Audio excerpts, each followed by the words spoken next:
सोचिए, रात का सन्नाटा है। दूर कहीं नगाड़ों की गूंज उठती है। बुंदेलखंड की मिट्टी से एक भारी, गंभीर आवाज निकलती है। आज इतिहास लिखा जाएगा। यहीं से शुरू होती है आल्हा ऊदल की वो अमर गाथा, जो केवल तलवारों की नहीं, बल्कि स्वाभिमान, वचन और बलिदान की सांसों से बनी है। महोबा की धरती उस दिन कुछ अलग ही महसूस कर रही थी। हवा में अजीब सी बेचैनी थी, जैसे आने वाले तूफान की खबर पहले ही फैल चुकी हो। राजा परमाल की सभा में सन्नाटा पसरा था। मंत्रियों की आंखों में चिंता थी, लेकिन होंठ बंद थे। बार बार दो ही नाम सुनाई दे रहे थे, आल्हा और ऊदल। दो सगे भाई, जिनके लिए युद्ध कोई कर्तव्य नहीं, बल्कि सांस लेने जैसा स्वाभाविक था। कहा जाता था, आल्हा जब रणभूमि में उतरते थे तो दुश्मन के हाथ पहले कांपते थे और तलवार बाद में गिरती थी। और ऊदल तो जैसे मृत्यु को भी ललकार कर आगे बढ़ने वाला योद्धा था।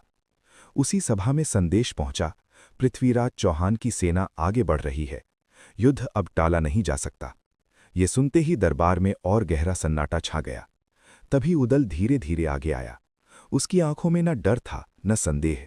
शांत मगर दृढ़ स्वर में उसने कहा, जब तक हमारी सांस चलेगी, महोबा कभी सिर नहीं झुकाएगा।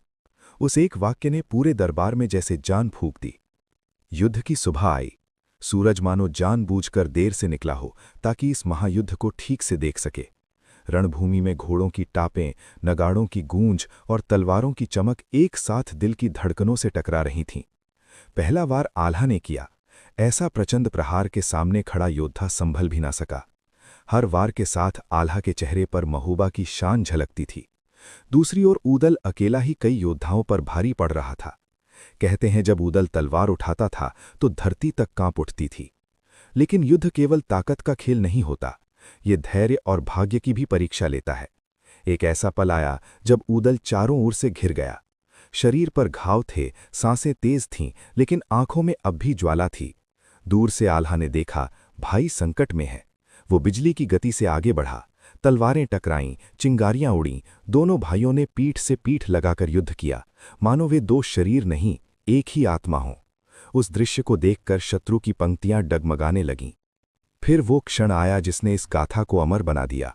कहते हैं, ऊदल ने अंतिम वार करते समय एक बार आसमान की ओर देखा। उसके होठों पर हल्की सी मुस्कान आई और वो वीर जमीन पर गिर पड़ा। उसी पल आल्हा की दहाड़ रणभूमि को चीरती हुई निकली। वो दहाड़ शोक की नहीं थी, वो प्रतिज्ञा थी। आल्हा अकेला टूट पड़ा।